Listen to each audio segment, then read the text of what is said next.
ആ ഭക്തന് ഒരു നിമിഷം പോലും എന്നെ വേർപെടാതെ ചിന്ത ചെയ്യുന്ന ഭക്തന് എന്നോട് ചേർന്നിരിക്കുന്നവരുടെ ഇഹത്തിലും പരത്തിലുമുള്ള എല്ലാ കാര്യങ്ങളും ഞാൻ എന്തു ചെയ്യുന്നു?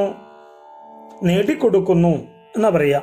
അപ്പോൾ അന്യചിന്തയില്ലാതെ എല്ലാ ജീവജാലങ്ങളെയും ഒരുപോലെ കണ്ട്, ഭേദബുദ്ധി ഇല്ലാതെ കണ്ട് ആരാണോ എന്നെ ഉപാസിക്കുന്നത് ആ ഉപാസനയെല്ലാം ഈശ്വര ഉപാസനയാണ്. അങ്ങനെ ഉപാസിക്കുന്നവർക്ക് യോഗക്ഷേമം വഹാമ്യഹം നിത്യാഭിയുക്താനാം. എപ്പോഴും ഞാൻ എന്തു ചെയ്യുന്നു? ഇഹത്തിലും പരത്തിലും യോഗക്ഷേമം വഹാമ്യഹം. ഇല്ലാത്തതിനെ നൽകിയും ഉള്ളതിനെ സംരക്ഷിച്ചും ഞാൻ പരിപാലിക്കുന്നു എന്നിവിടെ ഭഗവാൻ പറയുന്നു. എൻ്റെ ഭക്തൻ ഒരിക്കലും നാശമുണ്ടാവുകയില്ല എന്നാണ് പൊന്നുഗുരുവായൂരപ്പൻ ആ ഭഗവാൻ ഓർമ്മിപ്പിക്കുന്നത്. ശേഷം പറയാണ്, ദൈവം ദീന അവനപരായണനാണ്. അപ്പോൾ നിരവധിയായിരിക്കുന്ന പുരാണങ്ങളിലും ഇതിഹാസങ്ങളിലും നിറയ്ക്കപ്പെട്ടിരിക്കുന്ന നിരവധി കഥകളുണ്ട്. ഭൗതിക സമ്പത്തുകൾ ഉണ്ടാക്കി കൊടുക്കുന്നതിലല്ല പ്രാധാന്യം. ദൈവത്തിൻ്റെ ദീനാവനത്വം എങ്ങനെയാണ്? സർവവും ത്യജിക്കാൻ കഴിയുന്നതാണ് ഏറ്റവും മഹത്തായിരിക്കുന്ന സൽക്കർമ്മം.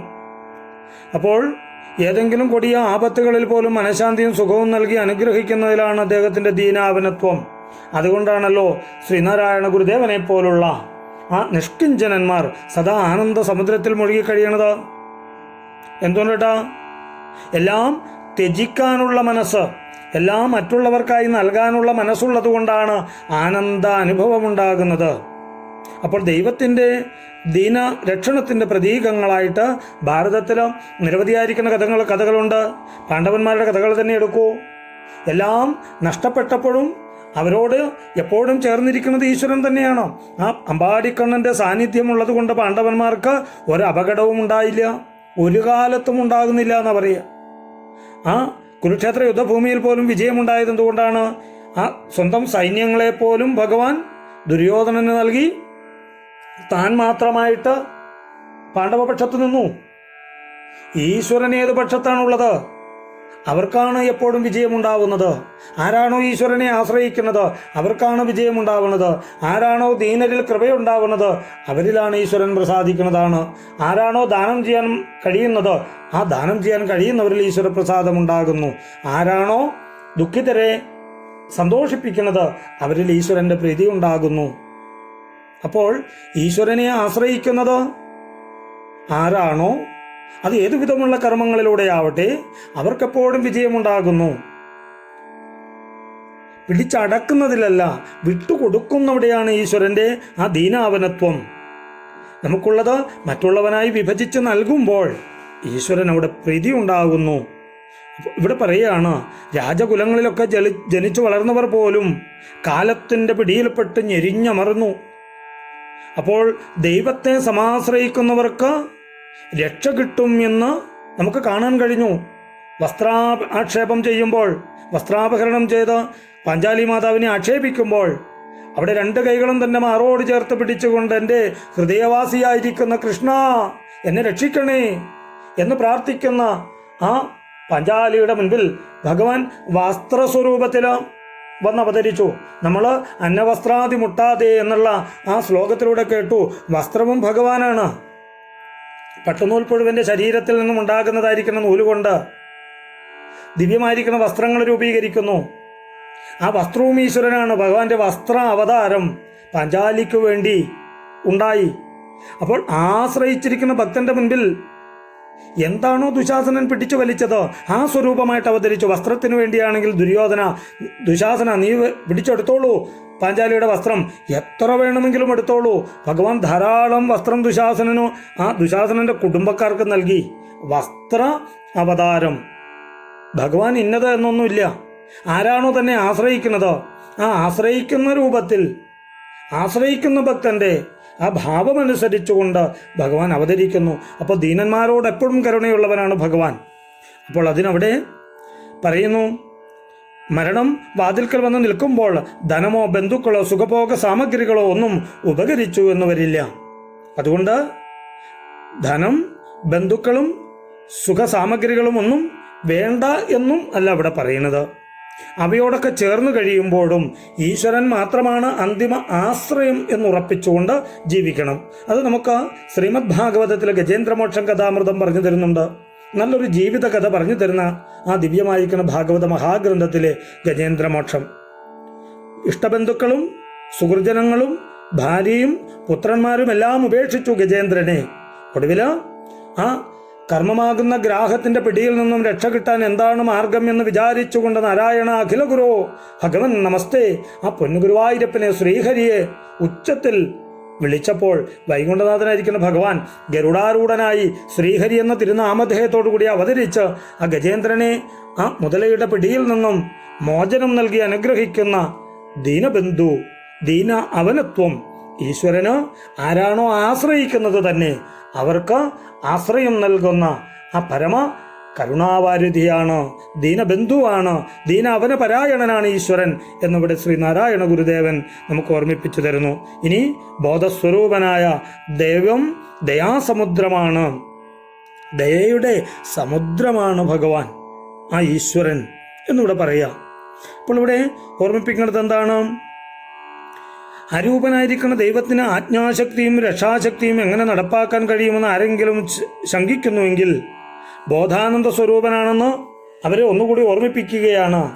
ബോധസ്വരൂപനായിരിക്കുന്ന ദൈവം ദയാസമുദ്രമാണ്.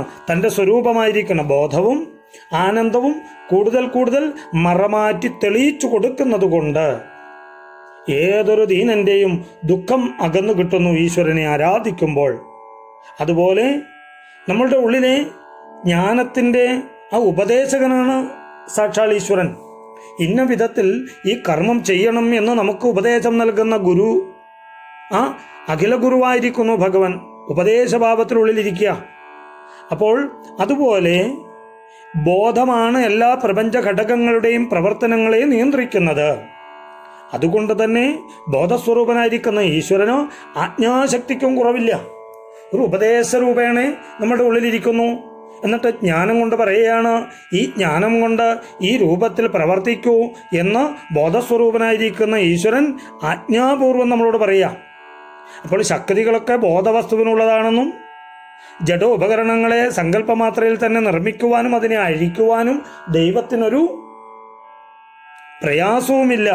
അതുകൊണ്ട് പ്രപഞ്ചത്തിലെ ജഡ ഉപകരണങ്ങളെ പരസ്പരം ബന്ധിപ്പിച്ച് തന്നെത്താൻ ആജ്ഞാശക്തിയും രക്ഷാശക്തിയും ദൈവത്തിന് നിലനിർത്തുകയും ചെയ്യാമെന്ന് പറയാം.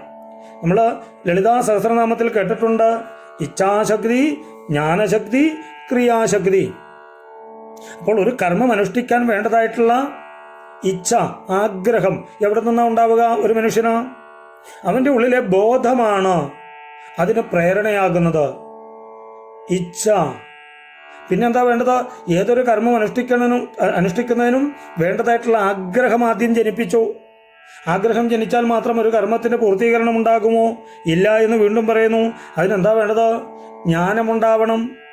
ഏതു വിധത്തിൽ ഒരു കർമ്മത്തെ അനുഷ്ഠിക്കണം എന്നുള്ള ജ്ഞാനം. അപ്പോൾ ജ്ഞാനശക്തിയായിട്ടും ആ ബോധം നമ്മുടെ ഉള്ളിൽ പ്രവർത്തിക്കുന്നു, ജ്ഞാനശക്തി. ഇനി ഇച്ഛ, ആഗ്രഹം വന്നു, അതിനുള്ള ജ്ഞാനവും വന്നു. ഇനി ആ ജ്ഞാനം കൊണ്ടും ആഗ്രഹം കൊണ്ടും ഒരിക്കലും ഒരു പ്രവൃത്തി സമ്പൂർണ്ണമാകുന്നില്ല. അതിന് ബോധം തന്നെ ക്രിയാശക്തി ഭാവത്തിനുള്ളിൽ പ്രവർത്തിക്കുക. അപ്പോൾ ആ ക്രിയാശക്തിയിലൂടെ ഇച്ഛയും ജ്ഞാനവും ഒന്നിച്ച് പ്രവർത്തിക്കുമ്പോൾ ദിവ്യമായിരിക്കുന്ന കർമ്മവും ആ കർമ്മത്തിൻ്റെ ഫലവും നമുക്കുണ്ടാകുന്നു. അതുകൊണ്ട് ഈ ബോധം തന്നെയാണ് ആജ്ഞാശക്തിയായിട്ടും നമുക്ക് രക്ഷാശക്തിയായിട്ടും പ്രകാശിക്കുന്നത് എന്നിവിടെ പറയാം.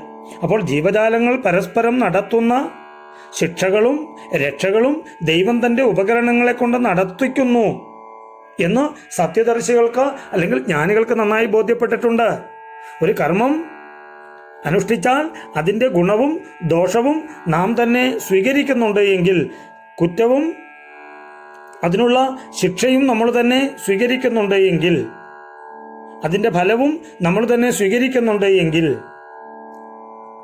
ഇതെല്ലാം ഈശ്വരൻ്റെ നിയന്ത്രണത്തിലാണ് എന്ന് സത്യദർശികൾ ബോധ്യപ്പെട്ടിട്ടുണ്ട് എന്ന് പറയാം. അതുകൊണ്ട് അല്പബുദ്ധികളായിരിക്കുന്ന നമ്മളുടെ കഴിവുകൊണ്ട് പലതും നടക്കുന്നത് എന്ന് ഒരിക്കലും അഭിമാനിക്കരുത് എന്ന് പറയാം.